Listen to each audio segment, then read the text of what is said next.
안녕하십니까. 87연구소 방송 묵계 이상원입니다. 자, 오늘은 만성 편두통과 변비 증상을 871침, 6기침, 3침을 조화시켜 치료한 사례에 대해서 말씀드리겠습니다. 이들 증상이 생겨난 원인이 무엇인지, 그리고 어떻게 치료를 해야 하는지에 대해서 공부해 볼 수 있는 좋은 내용입니다.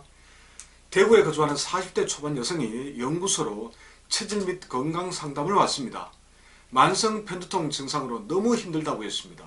현재 휴직 중인데 당장 일주일 후에 복직해야 하는데 어떤 편두통 치료도 효과가 없어 걱정하던 차에 연구소를 알게 되어 찾아왔다고 합니다. 먼저 본인의 팔체질이 무엇인지 정확히 확인한 후에 체질적 특징을 설명했습니다. 그리고 건강이 나빠지게 된 원인을 찾은 뒤에 해결 방법에 대해서 안내를 드렸습니다. 하지만 체질 섭색만으로는 단기간에 편두통을 해소하기는 쉽지 않습니다. 일주일 뒤에 출근해야 하는데 극심한 편두통으로 고생하는 지금 상태로는 쉽지 않은 일이고요. 그래서 너무 안타까운 마음에 며칠만이라도 침 치료를 집중적으로 해드리기로 했습니다. 먼저 이분의 구체적인 몸 상태와 증상부터 알아보겠습니다.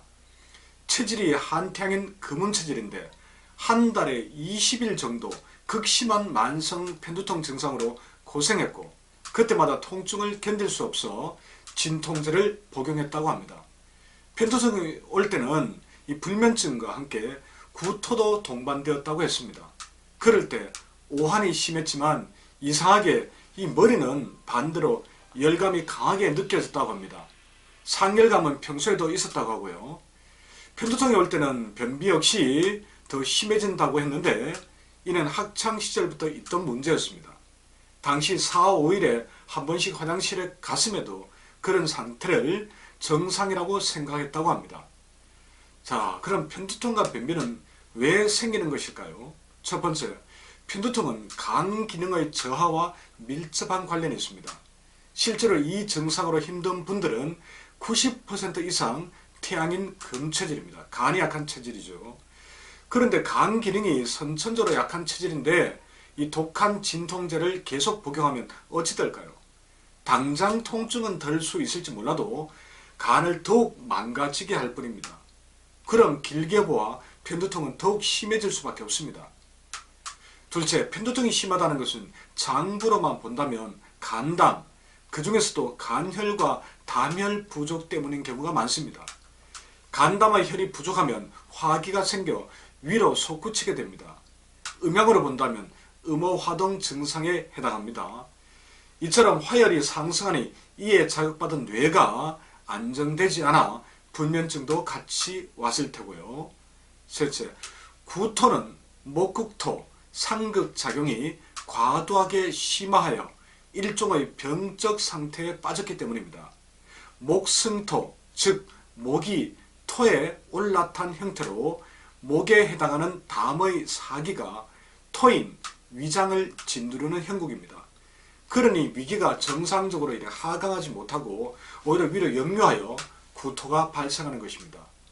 넷째, 또한 인체열은 일정한데 한꺼번에 인체열 대부분이 이 위쪽으로 올라가니 아래쪽은 열 부족으로 인해서 오한이 느껴지는 측면도 있습니다. 자, 다섯 번째, 양약적 관점에서 변비는 면역계가 집중된 대장의 유익균과 유해균의 균형이 무너진 상태입니다. 대장 균형을 무너뜨린 잘못된 섭색 문제가 크고 여기에 간 기능도 일정 부분 대장에 영향을 끼칩니다. 하여튼 변비는 건조한 것이니 침법으로 건조함만 날려주고 좀 부드러움만 윤기만 물기만 넣어주면 쉽게 치료될 수 있습니다. 자, 이번에는 구체적으로 침으로 치료한 사례를 설명드리도록 하겠습니다. 1회차 치료입니다. 6기침과 8체질침과 3침을 갖고 치료를 했습니다. 먼저 좌우 손목의 맥을 짚어 현재의 장부 상태, 장부 허실과 한열과 육기적 상태를 파악했습니다. 그리고 이를 바탕으로 수의침을 이용해 이 손가락 혈자리에, 이러한 손가락 혈자리에 어제사, 척택보, 또 대도사, 음능천보, 영곡보, 복류사, 퇴계보, 행간보, 중봉사, 담, 뭐보, 담, 뭐사. 담은 제가 기억이 희미해서 그냥 뭐보, 뭐사라고 이렇게 설명드렸습니다. 자, 담은 어쨌든 기억이 희미해서 그렇게 한 것이고, 자, 세 번째 곧바로 우측 이렇게 침을 놓으니까 우측 폐맥과 이 우측의 폐맥과 비맥의 열증이 바로 정상으로 돌아왔습니다. 이에 따라 장부 건강 상태를 알려주는 진단점의 통증 역시 바로 해소되었습니다. 이 좌측의 신장과 간과 담의 맥상 역시 많이 안정되었습니다. 25분쯤 지난 뒤에 이 침을 뽑고 이번에는 좁쌀을 활용해 좌우에 왼쪽 간전격, 오른쪽 신전격을 나누어 이 좁쌀을 붙여 마무리했습니다. 이 처방은 장부 허시를 조절하는 것이니 팔체질침입니다. 그런데 육기적 요소까지 고려한 것이니 삼침이라고 말할 수도 있습니다. 근데 제가 그만 깜빡 실수했습니다. 잠시 무슨 생각을 했는지 환자분이 한태양인 금음체질인데도 순간적으로 열태양인 금양체질로 착각해서 체질에 조금 맞지 않는 신전격을 처방하고 말았습니다. 그래도 현재 신장맥이 약한 것은 사실이니 큰 문제는 없을 듯 했습니다. 다음날 오셨기에 느낌을 물어보니까 편두통 약을 안 먹고 버틸 정도로 몸 상태가 좋아졌다고 했습니다. 늘 약을 먹었는데 이제는 약간 느낌이 있는 정도로 오락가락 하다가 지나갔다고 이야기했습니다. 자, 2회차 치료입니다. 이번에도 맥을 짚어 확인해보니 전날보다 많이 안정되었습니다. 그런데 장부 맥상에 다소 변화가 생겼습니다. 원래 질병이라는 녀석은 하나를 해결하면 그 다음 것이 나하고 한번 붙어보자고 모습을 드러냅니다. 그러니 맥상 변화는 당연한 현상입니다. 한열과 육기 조절을 위해 손가락에 역시 스위칭을 이용해서 여기 손가락에 손등 손바닥에 다음처럼 자침했습니다. 소부사 소해보, 이간보 곡지보 상향사, 행간사 곡천보, 영곡사 응곡보. 자, 자침 후에 역시 장부 앞 통점을 눌러보니까 이전에 느껴지던 모든 통증이 사라졌습니다. 몸이 좋아지고 있다는 거죠. 환자 본인도 어떻게 이렇게 빨리 사라질 수 있는 것인지 신기해했습니다. 잠시 후에 몸 상태를 한번 물어보니까 이 머리에 남아있던 미열이 깔끔하게 사라졌다고 했습니다. 침을 뽑고 나서 다시 손가락에 좁쌀로 체질을 고려해서 간전격과 대장성격과 비전격을 처방했습니다. 출근해야 할 날이 며칠 남지 않았으니 더 확실한 해결과 재방 방지를 위해 머리 상부에 있는 백회혈에도 뜸을 떴습니다. 머리 쪽으로는 이 피를 돌게 하는데 이 백회혈 뜸만큼 좋은 것이 없습니다. 뇌진탕 후유증도 단 2번 만에 완치되었을 정도이니까요. 자, 이틀 뒤에 오셨을 때 물어보니까 편두통과 상열감 증상이 더 이상 생기지 않는다고 합니다. 심하던 변비도 사라졌다고 했습니다.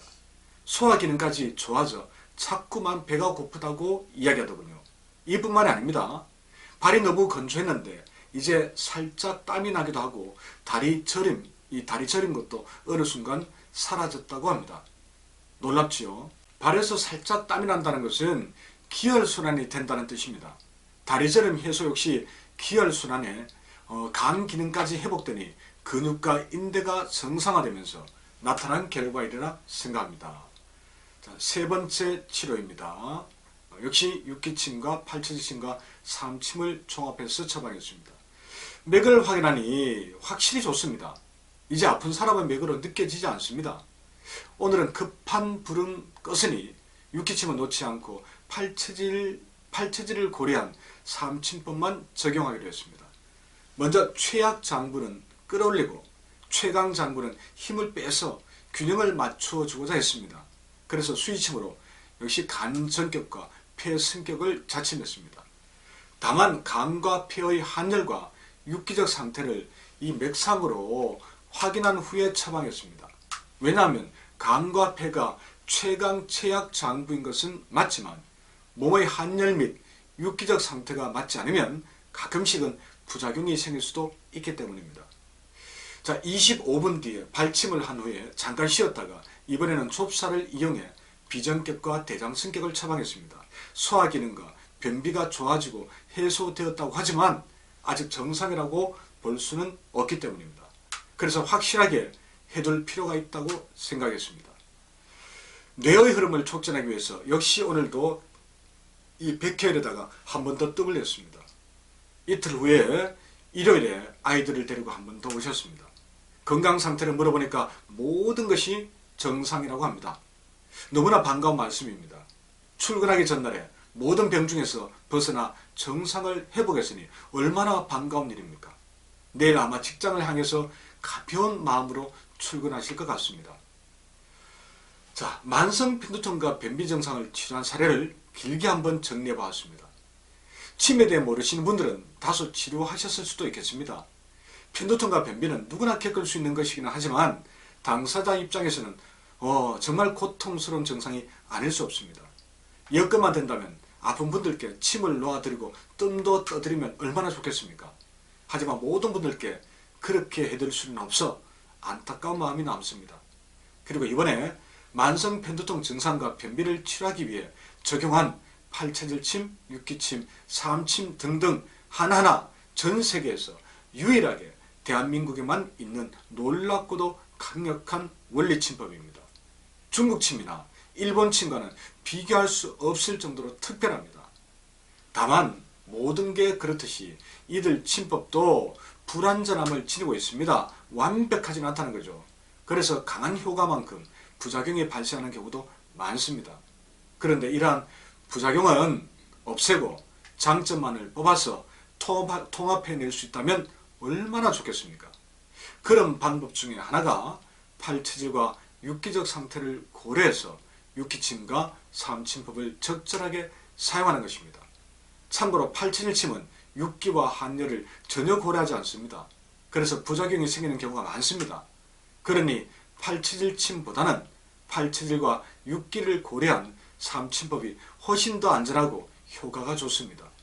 저 묵게는 앞으로 이러한 원리침법을 더 멋지게 통합해서 효과 뛰어나면서도 쉽고 안전하게 쓸 수 있도록 만들어 보겠습니다. 그날까지 한 걸음 한 걸음 나아가도록 하겠습니다. 고맙습니다. 다음 방송에서 다시 뵙겠습니다.